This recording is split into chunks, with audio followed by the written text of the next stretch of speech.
औज़ुबिल्लाहिमिनश्शैतानिर्रजीम बिस्मिल्लाहिर्रहमानिर्रहीम। प्यारे बच्चों, अस्सलाम वालेकुम वरहमतुल्लाहि वबरकातुहू।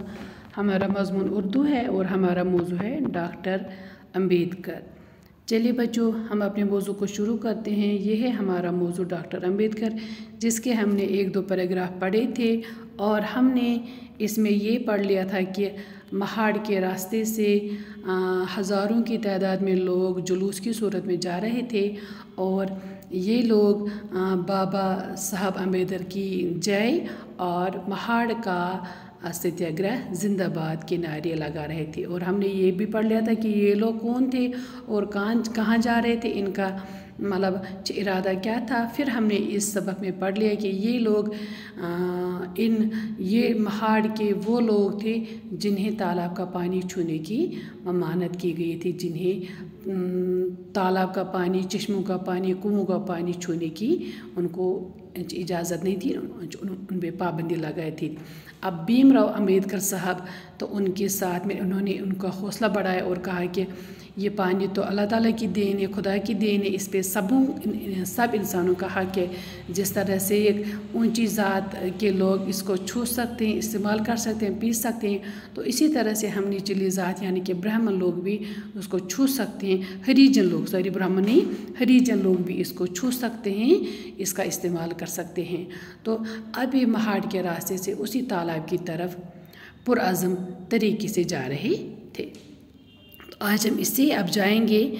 सबसे पहले मैं बुलंद खानी करूँगी और फिर आपको समझाऊंगी भी। आज ये हज़ारों लोग महाड़ के उस तालाब की तरफ जा रहे थे। बाबा साहब इस जुलूस की रहनुमाई कर रहे थे, वो सबसे आगे थे। तमाम सत्याग्रहों का इरादा पक्का था, किसी के भी कदम अब पीछे हटने वाले नहीं थे। ये लोग आगे बढ़ते गए, बिलाकर चौधार तालाब के पास पहुंच गए। तालाब के इर्द गिर्द हज़ारों लोग जमा थे। बाबा साहब आगे बढ़े, हज़ारों लोगों के सामने इस तालाब में उतरे। उन्होंने पानी को छुआ, अपने दोनों हाथों में पानी भर लिया। देखते ही देखते तमाम हरिजन इस पानी को छूने लगे। पानी को हाथों से उछाल उछाल कर बाबा साहब की जय के नारे बुलंद करने लगे। ये बाबा साहब कौन थे? ये थे डॉक्टर भीमराव अंबेडकर, जिन्हें लोग बाबा साहब अंबेडकर के नाम से भी याद करते हैं। ये महाड़ के उस अहम और अजीम सत्याग्रह के कायद और बानी थे। डॉक्टर अंबेडकर 1899 ईस्वी में पैदा हुए। वो हरिजनों के हमदर्द थे। उन्होंने मुल्क में हरिजन समाज को जगाया और उनके दिल से खौफ व हिरास दूर कर दिया। उन्होंने अपनी ज़िंदगी दबी कुचली और पसमानदा ज़ात के लोगों की तरक्की के लिए वक़्फ़ कर दी। वो एक बड़े कानूनदान भी थे। उन्होंने हिंदुस्तान का आइन बनाने में अहम रोल अदा किया। उनकी नज़र में सब लोग बराबर थे। इन्होंने कहा था कि ज़ात पात और भेदभाव बेमाने हैं। वो चाहते थे कि सबके साथ यकसां सलूक किया जाए। बाबा साहब चाहते थे कि हर उस शख्स को उसका जायज़ हक़ मिले। डॉक्टर अम्बेडकर 1956 ईस्वी में इस दुनिया से चल बसे। अच्छा बच्चों, कहते हैं कि हाँ, ये सारे लोग, ये हज़ारों की तादाद में लोग थे, ये उस महाड़ के तालाब की तरफ जा रहे थे। और इनकी रहनुमाई कौन करता था बच्चों? इस जुलूस की, इन हज़ारों लोगों की क़ियादत, इनकी रहनुमाई बाबा साहब कर रहे थे। यानी कि इनका लीडर यही भीमराव अंबेडकर थे, जिनको लोग बाबा साहब के नाम से जानते थे। तो अब ये सब लोग मतलब तालाब की तरफ जा रहे थे। तो फाइनली ये तालाब के पास पहुंच गए। तो ये जो बाबा साहब थे, ये सबों के आगे चल रहे थे। और आज का क्या था, इन सत्याग्रहों का पक्का इरादा था कि अब वो पीछे हटेंगे नहीं, अब वो आज अपना हक लेकर रहेंगे। तो इसलिए सारे लोग आगे बढ़े, आगे बढ़े, आगे बढ़े। इन्होंने अपने हौसलों को बुलंद रखा, हिम्मत से काम लिया। आखिरकार वो अपने मकसद तक पहुंच गए। बिलाखिर उनका मकसद था चौधार तालाब तक पहुंचना, वहाँ तक ही पहुंच गए। تو اب ہزاروں کی تعداد میں لوگ اس تالاب کے ارد گرد جمع ہو گئے. تو پھر کیا ہوا؟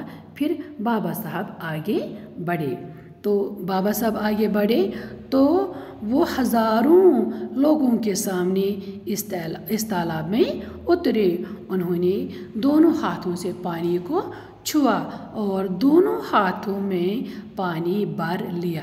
جب انہوں نے پانی کو چھوا، جب انہوں نے دونوں ہاتھوں میں پانی کو بھر لیا تو دیکھتے ہی دیکھتے ہزاروں کی تعداد میں سارے ہریجن آئے اور وہ بھی اس پانی کو چھونے لگے اور پانی کو پینے لگے اور اس پانی کو اپنے ہاتھوں میں بھر کر اچھالنے لگے. یعنی کہ وہ بہت ہی خوش ہو گئے اور خوشی کہ اس موقع پہ وہ سارے نعرے لگانے لگے، بابا صاحب کی جائے ہو، بابا صاحب کی جائے. کیونکہ بابا صاحب نے ان کی اس پریشانی کو دور کر دیا جو پریشانی ان کو لاحق تھی، جس پریشانی کی وجہ سے ان کو ذلیل کیا گیا تھا اور ان کو کہا گیا تھا آپ نچلی ذات کے لوگ ہو، آپ اس پانی کو نہیں چھو سکتے ہیں. تو بچوں اب یہاں پہ آپ سے پوچھا جاتا ہے کہ یہ بابا صاحب کون تھے؟ کیا آپ اس بابا صاحب کو جانتے ہیں؟ بچوں یہی بابا صاحب تھے جن کا نام ہے ڈاکٹر بھیم راؤ امبیڈکر. اور پھر لوگ ان کو اس مہاڑ کے عظیم ستیہ گرہ کے بعد لوگ پھر ان کو بابا صاحب امبیڈکر کے نام سے جاننے لگے یا بابا صاحبی کے نام سے پکارتے تھے، یاد کرتے تھے. اچھا، یہی بابا صاحب اس عظیم احتجاج کے قائد تھے، بانی تھے، لیڈر رہے تھے. بچوں یہ ڈاکٹر امبیڈکر پتہ ہے کہاں پیدا ہوئے؟ یہ 1899 عیسوی میں پیدا ہوئے ہیں اور وہ ہریجنوں کے ہمدرد تھے. یعنی کہ ان کو اس طبقے سے، اس نچلی ذات کے طبقے کے لوگوں سے اس کو کافی زیادہ ہمدردی تھی. وہ یہی سمجھتے کہ جس طرح سے ہم انسان ہیں تو یہ بھی ہماری طرح انسان ہے. تو انہوں نے کیا کیا؟ انہوں نے پورے ہندوستان ملک میں ہریجن طبقے کو جگایا، جو ان میں یہ احساس دلا دیا کہ آپ لوگ بھی انسان ہو، آپ لوگوں پہ کسی قسم کی پابندی نہیں ہے، اور ان کے دل سے خوف ہراس کو دور کر دیا. اور کیا کیا انہوں نے بابا صاحب نے اپنی ساری زندگی اسی دبی کچلی ذات اور پسماندہ جو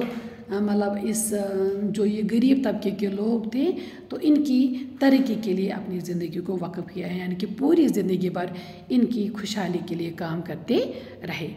اور کہتے ہیں کہ یہ جو بابا صاحب تھے، بابا صاحب یعنی کہ ڈاکٹر بھیم راؤ امبیڈکر، یہ بہت بڑے قانون دان تھے اور انہوں نے ہندوستان کا آئین بنانے میں بھی بہت زیادہ مدد کی ہے، بہت زیادہ اہم رول ادا کیا ہے. تو ان کی نظر میں سارے لوگ برابر تھے.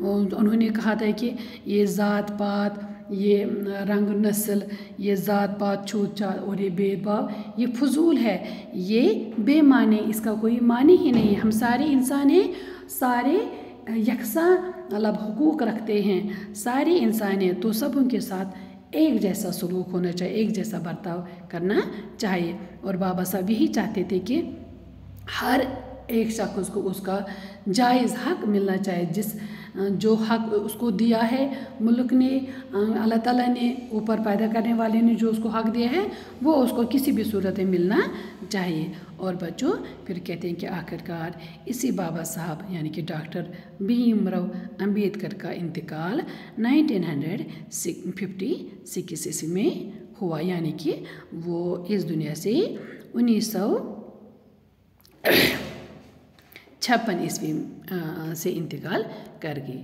ٹھیک ہے، تو بچوں اس طرح سے ہمارا آج کا سبق ختم ہوا. کل ہم پھر حاضر ہو جائیں گے اس کی مشق لے کے. تو تب تک کے لیے مجھے اجازت دیجیے. اللہ حافظ.